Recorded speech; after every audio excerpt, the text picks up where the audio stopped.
Hey guys, it's Hunter. Welcome back to another video. Now in the US, when it comes to a proper Les Paul, by which I mean full thickness bodies and no modified horn shapes, we're pretty limited on options. For the high-end stuff, you've got Gibson, and for the more reasonably priced LPs, you've got Epiphone. In Japan though, it's a different story. I'm not going to get into the ethics of whether directly copying a shape is right or wrong, but the reality is it's a much more competitive market when it comes to high quality Les Paul alternatives. So this is an Edwards Les Paul copy, and it is one that I've been searching a very long time for. It's an ELP112CE that I bought used because it was discontinued in, I believe, 2007. Not a great name, very Ibanez-y, but the reason I wanted it is because it's based off of my favorite of James Hetfield's guitars. There's a video of Metallica playing For Whom the Bell Tolls in Melbourne from like 2003. Great bass solo at the beginning, but the refinished Gibson Les Paul Custom that James was playing, immediately I was like, I need that guitar. Now unfortunately Gibson never made one, neither did Epiphone, but Edwards did. Now it looks like a Les Paul, but how does it compare to an authentic article? Let's take a closer look.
First off, thanks to Postmates for sponsoring this video. It's an on-demand delivery service for everything: food, beer, toilet paper. I use it all the time because some of my favorite restaurants don't deliver, plus it's super convenient. It's a huge time saver. The app is free to download, and best of all, if you enter the code Agufish, you'll get $100 in free delivery credit. So you pay the same as if you went to the store, but you get to stay at home and chill instead. Sponsorships grant me the resources to create content. Supporting the sponsors is supporting the channel, so if you check it out, I really appreciate it. Links are in the description. And now let's get into the review. So if you've never heard of Edwards before, it's part of the ESP family of brands. There's a bit of confusion as to where they're made. No one seems to know with 100% certainty, but the consensus seems to be that most of the wooden paintwork is done at an ESP-owned factory in China before they're sent to Tokyo for final finish work and assembly, which includes hardware, plastics, and electronics. Price-wise, Edwards sits somewhere alongside upper-end LTDs, like $800 to $1,200-ish new.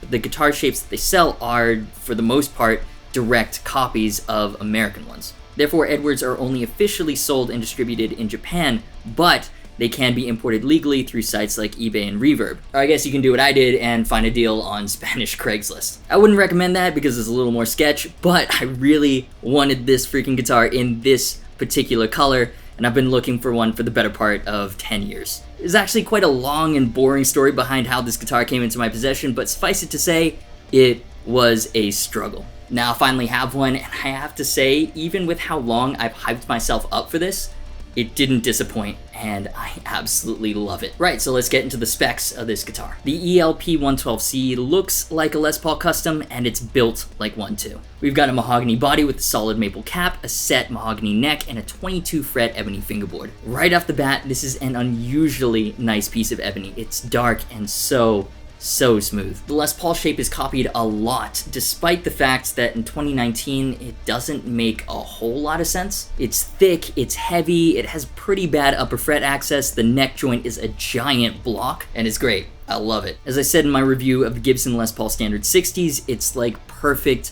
imperfection. It just feels great to pick it up and chug out a few riffs on. Okay, that kind of sounds like innuendo, but it's not intended to be. Interestingly, since Hetfield's Les Paul is a modified 70s, this also has the large Norland style headstock, but for some reason no volute like you'd normally find on a 70s LP. Now the translated spec sheet isn't exactly the most detailed. There are conflicting reports. Some say that it's a long tenon, some say it's not. Long tenon basically means the neck block thing, I'm sure there's a better way to describe it, but I'm not a luthier, extends further into the body, so there's more contact between the two pieces. It's more desirable since in theory it should lead to more sustain. I don't know if this one has that feature, but sustain is never really an issue with Les Paul type guitars anyways. This thing rings for days. There are actually a surprising number of Edwards LPs that have the long tenon, so if you can find one, that's a really cool spec for a production level guitar. For a sub $1,000 guitar, the build quality is incredibly impressive. Like, it feels about on par with my ESP Eclipse 2 Standard, now rebranded as the E2 Eclipse,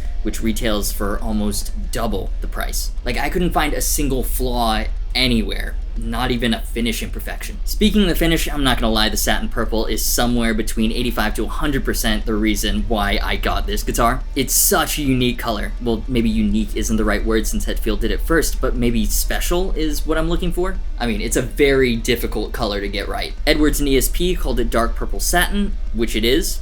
In some lights. In other lights, it looks more blue, sometimes gray, sometimes closer to a vintage black. I mean, the color's almost like interpretive. This over-yellowed binding to simulate age doesn't work with a lot of finishes, but it really does here in my opinion. I especially love how the fingerboard binding is done with the yellow on the outside and the white on the inside. Again, it's the same on my much pricier ESP Eclipse 2, and so that's one of the little details that gives this guitar a more high-end feel. Top and back binding on the full thickness body, love it. It's a Les Paul Custom with slightly more modern stylings compared to my classic Gibson Black Beauty. The only thing I've done is swap the stock knobs for 60s style top hats with reflectors. I think I may have to order some new ones though. I got this sketchy set off Amazon for cheap. 3 of them are the same, then the font on the bridge volume is massive for some reason. Most of the time I'm down to embrace the jankiness, as you can tell from the most popular videos on this channel, but this guitar is way too nice for that. I really like the mother of pearl logo on the headstock, but I'm not really sure what's up with the Tolkien Lord of the Rings font. Now overall, the silhouette may be identical to a Gibson Les Paul, but to me,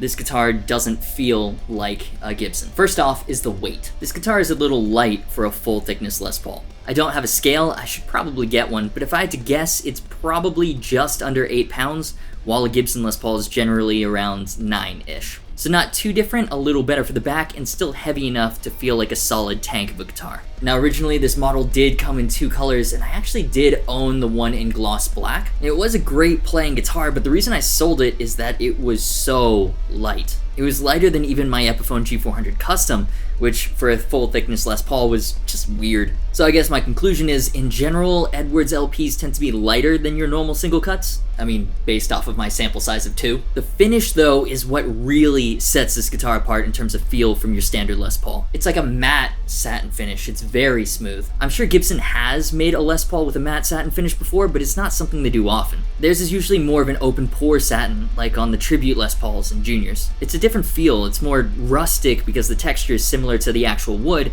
while this is much smoother, making it feel sleeker and more modern in my opinion. It's more up to date and more metal. Then the neck is a bit of an interesting one. Gibson Les Pauls generally come with either one of 2 main neck profiles, a 60 style slim taper or a 50 style chunky rounded profile. The one on this Edwards is somewhere in the middle, maybe a little bit closer to the heavier side. It's an interesting choice to have a neck so relatively large for a metal style guitar, but I kind of love it. Now, this guitar was manufactured in 2006, and I can't tell whether the previous owner played the absolute crap out of it or not. The control cavity covers still had the plastic wrapping on them, the finish was flawless, but the frets though, I mean, this guitar is pretty close to needing a refret already. Originally, they were extra jumbo, and so they're wide, but they're feeling a bit low and flat. A little disappointing for a guitar that in reality isn't that old. I have no idea if this is indicative of other Edwards guitars from the time, if they use crappy frets or whatever. Right now it's a great player, but when it had new frets, it was probably an absolute dream to play. For hardware, Edwards Les Pauls are very well equipped. They generally all come stock with Godot bridges and tailpieces. Originally the tuners were Godot as well, but the previous owner replaced them with locking Spurzels,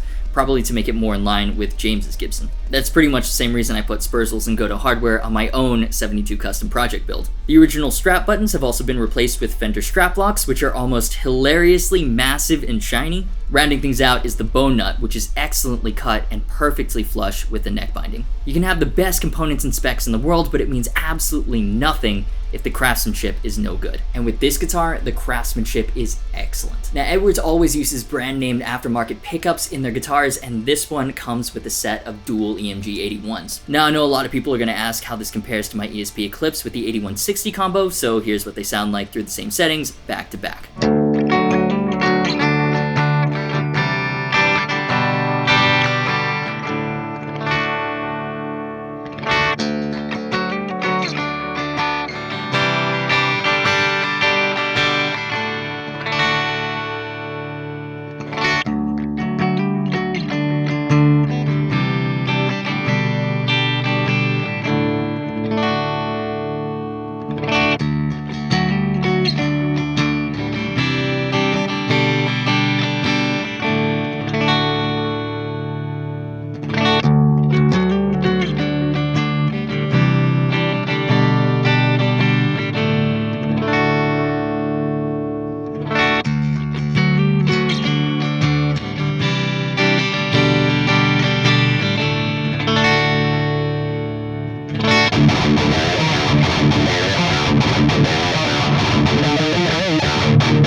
So I really like the 81 as a bridge pickup, especially with the 18 volt mod where you stick an extra 9 volt battery in the circuit for more headroom, but I'm not really sure I dig it as a neck pickup. It's really cold and brittle because of the ceramic magnet, and I prefer a warmer Alnico for the neck. That being said, I'm only on the neck pickup like maybe 5% of the time, if that. So I guess for me it doesn't really matter. I just know that when I'm putting together another project that I'm not going to be using an 81 for the neck. Actually I've got an extra set of Fishman Modern humbuckers that I was going to put in my Eclipse, but I kind of want gold covers in that one, so the black Moderns might be perfect for this guitar. So I know a lot of people take ethical issue with what Edwards, and let's be honest, a lot of other similar companies do. Making direct one-to-one copies of other companies' shapes, headstock, and everything isn't innovating. But to me, this guitar is an example of their merit. It's a great alternative to authenticity, and I don't just mean it's the same thing, but cheaper. Gibson hasn't made a guitar like this. In this color, with this satin matte finish, Gibson won't make a guitar like this, and Edwards did.